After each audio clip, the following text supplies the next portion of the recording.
반갑습니다. 공사부입니다. 수요일은 경제 공부방 시간입니다. 돈의 심리학. 오늘은 결코 채워지지 않는 것. 그것이 뭘까요? 욕망이겠죠. 자, 이 욕망에 대한 이야기를 해볼게요. 작가는 라자트 굽타라는 성공한 사업가 이야기를 합니다. 인도 빈민가 출신의 사업가로서 1억 달러 부자였답니다. 1억 달러면 우리 돈으로 한 1,100억 정도 되죠. 그런데 이 라자트 굽타는 10억 달러 부자가 되고 싶은 욕망이 있었대요.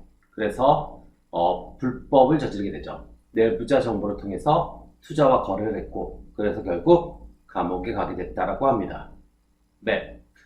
자, 그 다음에 또 머니 매도프라는 폰지 사기꾼. 폰지가 뭐죠? 금융 사기, 그죠? 다단계 금융 사기죠? 폰지요. 네. 그래서 원래는 이 머니 매도프는 건실한 사업가였다고 합니다. 투자 증권사를 설립해서 일일 평균 7억 4천만 달러를 거래하는 미국의 하루 거래량의 9%에 해당하는 거래를 담당했던 건실한 사업가였다고 합니다. 그런데 이 건실한 사업가가 결국에 범죄자가 됐다. 왜 그러느냐? 욕망, 그리고 자신의 그릇을 몰라서 그렇다라고 작가는 이야기합니다.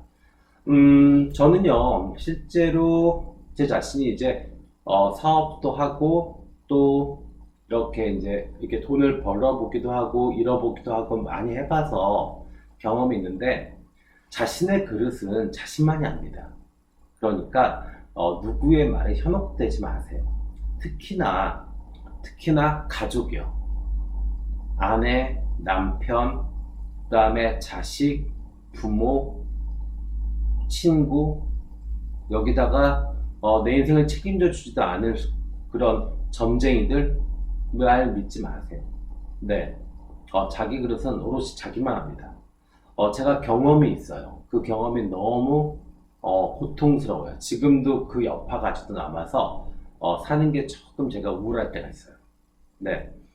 젊은 시절에 돈을 조금 벌었어요. 벌어서 이걸 안정적으로 굴리느냐, 아니면 조금 더 리스크를 감수하고 공격을 하느냐, 이거를 고민할 때가 있었어요. 그래서 용하다는 점쟁이를 찾아갔죠. 그랬더니 그 점쟁이 하는 말, 너는 몇 천억 돈을 벌 수 있는 사람이니까 이 돈을 가지고 더 열심히, 더 공격적으로 일을 해봐라. 그러면서 심지어 업종까지 정해줬어요. 네, 그 사업은 다 말아먹었습니다. 왜냐하면 제가 전공하지도 않았고 관심도 없던 사업이었어요. 물론 결정이 되고 나면 사람은 어떻게 돼요? 합리화를 합니다. 그래서 맞아, 내가 이런 걸 좋아했지, 뭐 이러면서요. 거기다 의미부여를 막 합니다. 근데 결국에 돈은 의미랑 상관없거든요. 네, 그래서 제 시간과 돈과 열정과 모든 것들을 다 앗아간 결정이 그때 한번 있었습니다. 예, 아직도 그 여파의 지진이 남아 있습니다. 네, 그래서 진짜로 그릇을 안다는 거, 네, 그 만족을 한다는 거. 지금 작가는 만족에 대한 이야기를 하거든요. 욕망과 만족. 근데 저는 만족과 욕망의 문제가 아니라 이건 그릇의 문제입니다. 예, 자기 그릇. 네, 그래서 워렌 버핏이 한 이야기가 있습니다. 작가가 인용하고 있어요. 내가 가지지 못한 것, 내가 필요하지 않은 것을 위해 내가 가진 것, 내가 필요한 것을 걸 이유는 전혀 없다. 워렌 버핏의 이야기입니다. 우리가 대부분 그렇죠. 가져보지도 못했고 사실 그만큼의 돈이 필요하지도 않은데 진짜 가지고 있는, 마치 도박처럼 사업을 하고 마치 도박처럼 인생을 살아가고 있는 경우가 너무 많죠. 그래서 결국에는 다 집니다. 제가 저번에도 계속 말씀드렸지만 인생은 고스톱판하고 똑같습니다. 그래서 내가 할 수 있는 판이 있습니다. 네, 어느 판이든 다 열심히 삽니다. 단지 판돈이 다른 것이고 그 판마다 룰이 다른 것 뿐입니다. 그런데 점 100자에 쳤다고 갑자기 돈 좀 벌었다고, 거기서 돈 좀 땄다고 점 10만 고스톱판 가서 까불다간 큰일 나죠. 네. 자, 그래서 작가는 가장 어려운 것은 멈출 수 있는 꼴대를 세우는 일이다 라고 이야기합니다. 스스로 멈출 수 있는 꼴대, 목표를 정하라 라고 이야기해요. 결과와 기대치가 같이 상승한다면 아무리 노력해도 끝이 나지 않는다라고 이야기합니다. 저도 이걸 경험해 본 적이 있어요.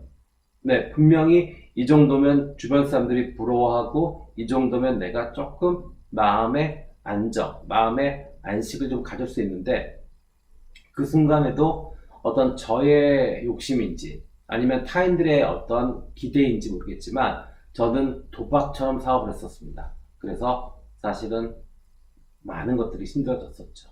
네. 그래서 이 바램이 만족보다 야망을 키운다면 점점 리스크를 감수할 결정을 하게 된다라고 이야기합니다. 네. 그리고 또 현대 자본주의는 부와 부러움을 함께 원한다라고 이야기합니다. 우리가 명품 옷을 막 시장에서 입는 옷 입는 것, 그 다음에 수입차를 타고 다니는 것, 그 다음에 좋은 아파트에 관리비가 정말 몇십만 원, 몇백만 원 나오는데도 그것을 하고 있는 이유 다 뭐예요? 부러움을 얻기 위해서, 인정을 받고 싶어서 그러는 거죠. 그죠? 네. 그래서 사실 저도 이제 그런 거 다 해봤어요. 그래서 지금은 예전에는 술자리에서 사람들 만나면은 뭐 차 얘기하고 명품 이야기하고 시계 얘기하고 여행 이야기하고 그랬어요. 근데 요즘은 사람들 만나서 술 한잔하면 칸트 이야기하고 네, 그다음에 스피노자 이야기합니다. 그런 것들이 아무 의미가 없더라고요. 네, 정말로 이 돈이 필요한 거는요, 정말 자유. 네, 그리고 어떤 그 나를 그 보호하기 위한 최소한의 어떤 안전장치예요. 아플 때 병원 한번 갈 수 있고, 그죠? 가까운 사람, 반가운 사람 만났을 때 소주 한 잔 같이 할 수 있는 그 정도 돈이면 저한테는 충분하더라고요. 물론 이 영상을 보시는 분들 중에서 에이, 나는 그래도 더 벌 거야. 그럼 더 버세요. 근데 저는 나의 50을 넘기고 보니까 이제는 그런 욕망은 없어요. 네. 자, 그럼 이제 이어서 또 이야기 좀 해볼게요. 문제는 남과 비교하는 것이다 라는 장이 있어요. 네. 연봉 50만 달러의 신인 야구 선수는 사실 꽤 큰 돈을 받는 선수죠. 그런데 FA로 12년간 4억 3천만 달러를 받는 정말 A급 투수와 비교한다면 이걸 어떻게 하겠어요? 그죠? 그 사람들과 똑같이 소비한다? 아니면 똑같은 마인드로 경제적 관념을 갖는다? 이거 미친 겁니다. 네. 인생을 그냥 망치고 싶어서 작정한 거예요. 자, 그러면 또, 자, 12년간 4억 3천만 달러를 받는 특급 FA 투수가 연봉을 1년이면 3,600만 달러를 받아요. 근데 이 친구도 또 누군가를 비교하고 그 사람의 소비에 맞춰서 그 사람의 어떤 라이프 스타일에 맞춰서 돈을 지출하고 무엇인가 결정한다. 예를 들어서 헤지펀드. 미국은 헤지펀드를 하는 사람들이 가장 돈을 많이 번다고 이야기하죠. 그 헤지펀드 하는 사람이 평균 연봉이 연간 3억 4천만 달러랍니다. 자, 그러면은 3,600만 달러의 투수가 3억 4천만 달러를 버는 헤지펀드 매니저처럼 돈을 쓰고 생각을 한다. 그리고 무엇인가 의사결정을 한다. 그러면 그거는 그냥 인생을 망치자는 거겠죠? 맞잖아요. 그래서 작가는 카지노 딜러의 이야기를 예를 들어서 말을 합니다. 라스베가스에서 이기는 유일한 방법은 들어오자마자 나가는 것입니다. 라는 이야기를 합니다. 너무 공감되죠? 그죠? 네. 그래요. 그리고, 저는 또 이게, 우리나라가 특히나 문제가 되는 게 이 아파트 문화에서 더 큰 문제인 것 같아요. 왜냐면은, 좁은 공간에 너무 많은 사람들이 같이 살죠. 그리고 공용으로 엘리베이터를 같이 쓰고요. 이러면은 진짜로 좋은 명품 가방 아니면 좋은 뭐 옷, 뭐 아니면 여행을 갔다 오면서 캐리어 막 끌고 다니고 막 이런 것들이 눈에 보여요. 그러면 거기서 사실은 중심을 잡기가 되게 어렵습니다. 네. 물론 저같이 이제 경험을 다 해보고 아무 의미 없다. 그리고 진짜로 내가 남은 인생에 무엇을 해야 되는지에 대해서 깊은 성찰이 있는 경우는 상관이 없는데 대부분의 사람들은 거기에 다 휘둘려요. 네, 정말로 뭐 좋은 옷 입고 가면 부럽다. 저런 옷 정도 입어줘야 되나? 뭐 이러면서 이제 거기에서 소비나 이런 것들이 따라가게 되면 사실은 이제 경제적으로 이제 문제가 되죠. 그러니까 이 작가가 이야기하는 건 그거예요. 그러니까 어떤 이 너무 많은 돈을 벌기 위해서 자기 자신을 번아웃 시키는 것이 옳지 않다. 그리고 그 리스크가 분명히 부메랑처럼 돌아올 것이다. 이런 이야기를 합니다. 예, 맞죠. 거기에 중심은 소비입니다, 사실은. 네, 그래서 그 소비에 대해서 본인이 조금 생각을 좀 해야 됩니다. 네. 자, 충분한 것도 결코 적은 것은 아니다. 라는 장이 있습니다. 네. 충분한 것, 이렇게 이야기하니까 약간 보수적인 표현 같다. 이렇게 이야기할 수도 있어요. 근데 작가는 예를 들어서 말을 합니다. 음식의 양을 조절하는 방법은 구토를 하고 난 다음에 구토할 때까지 먹는 것은 아니다. 그죠? 그러기 이전에 음식을 그만 먹게 되는 것이다. 라고 이야기합니다. 우리가 사실 그래요. 아무리 맛있고 좋은 음식이라도 배가 터지도록 먹고 구토까지 하게 될 상황이면 그 먹은 음식의 만족도보다는 구토를 하게 되는 고통이 크기 때문에 그런 짓을 안 하게 되죠. 근데 돈은 그러질 않아요. 파산할 때까지 충분함을 모른다라고 이야기합니다.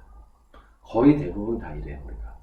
네. 그래서 충분히 배가 부른 상태, 그것을 느껴야 된다고 이야기합니다. 이걸 느끼려고 그러면, 멈추고 생각해보면 돼요. 그 멈추고 생각하는 거에서는 내가 진짜 누군지, 그리고 내가 어떤 것을 원하는 것인지, 사람마다 돈 그 자체를 원하는 경우도 있고, 너무 어려워서, 아이들하고 집 한 칸, 차 하나, 이것만 가지고서는 너무 행복한 경우 있어요. 그러면 이제 그 정도면 됐어요. 네. 그러고선 이제 매달 열심히 벌어서 아이들하고 생활하고, 그 다음에 저축하면 되죠. 그죠? 이렇게, 자기 자신이 누군지 알아야죠. 그러면, 이 남과의 비교도 줄어들게 되고, 또, 자신의 욕망을 좀 컨트롤할 수 있지 않을까 싶습니다. 자, 또 작가는 잠재적 이익이 있더라도 위험을 감수할 가치가 없는 것도 있다. 이렇게 이야기합니다. 사람들이요, 재밌는 게 일정 이상 돈을 벌면요. 그러니까 어느 정도 노후가 보장될 정도의 돈. 물론 이제 우리가 그런 것들을 벌기 위해서 계속 리스크를 안고 싸움을 벌려가죠. 돈과 세상과. 네. 그런데 이게 이제 작가가 이야기하는 건 거기서 넘어섰을 때 이제 돈을 명성으로 인식하려고 한다라고 이야기합니다. 그래서 결국 진짜 중요한 것, 자유, 독립, 그리고 가족, 친구, 행복에 집중하지 못한다라고 이야기합니다. 그래서 작가는 자유와 독립, 그리고 가족과 친구, 행복에 필요한 양이면, 거기에 필요한 정도의 돈이면 충분하다라고 이야기합니다. 네. 그리고 저는 또 말씀드릴게요.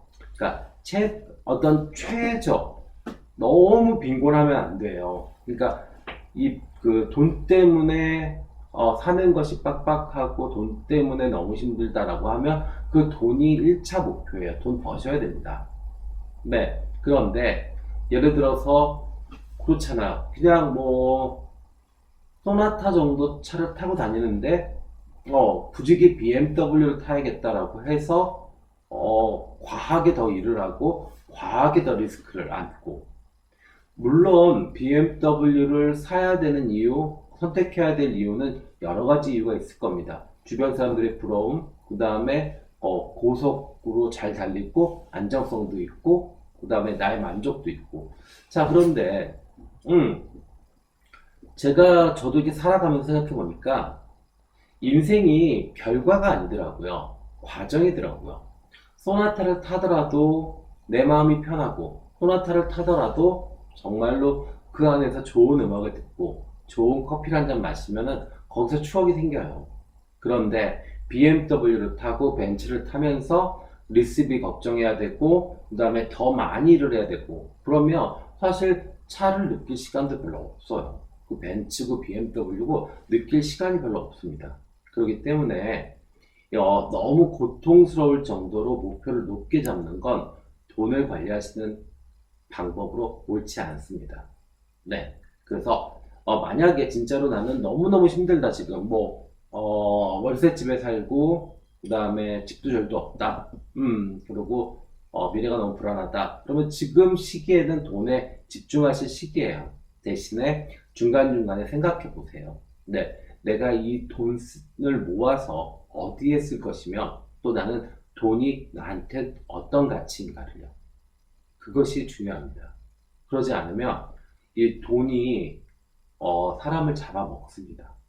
예. 그리고 또 하나 제가 경험 삼아 상담을 오래 하면서 느낀 거요. 네, 그거 하나 말씀드릴게요. 자, 불안해하지 마세요. 인생은요, 두 번에서 세 번의 큰 기회가 옵니다. 네. 그리고 대부분 이거는 한 12년 단위로 와요. 뭐 삼재니 뭐니 이런 건 아니에요. 그냥 제가 봤을 때 그래요.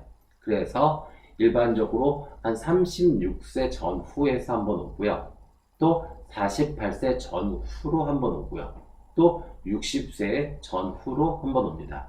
자, 그러면 우리가 예를 들어서 60세는 거의 대부분 은퇴하시는 분들이고 사회적으로 뭐 그렇게 활동력이 없지 않냐? 그러면은 그때는 운이 없는 거죠. 근데 예를 들어서 60대까지 건강하고 사회적으로 어떤 연륜이나 활동력이 좀 있다면 이 마지막 60대에도 내가 충분히 결과를 얻을 수 있죠. 네. 그래서 급하게 생각하지 마세요. 어차피 지금 당장 돈 걸고 산다. 무슨 그 1억 달러, 뭐 1000억 달러 뭐 이런 거 얘기 난 못 듣겠다. 난 정말로 100만 원이 없고 50만 원이 없어서 진짜 죽겠다. 그러면 지금은 어떻게든 생존해야 됩니다. 돈이 생존이니까요. 네. 그런데 급할 필요는 없다는 겁니다. 왜요? 사람은 이렇게 그 세 번의 운이 오기 때문에 그래요. 그러면 운이 왔을 때 그때 돈을 좀 모아 놓으시고요. 그리고 그 하던 일 있잖아요. 그 운이 들어왔던 일 그거에 집중하세요. 옆으로 가지치기 하지 마세요. 예, 가지치기 하는 순간 망하는 겁니다. 네, 전혀 내가 예를 들어서 옷장사로 돈을 벌었다. 그러면 옷장사로 집중하세요. 다음 운이 올 때까지요. 그러면 그 운이 바뀔 때 또 업종이 바뀔 수도 있어요.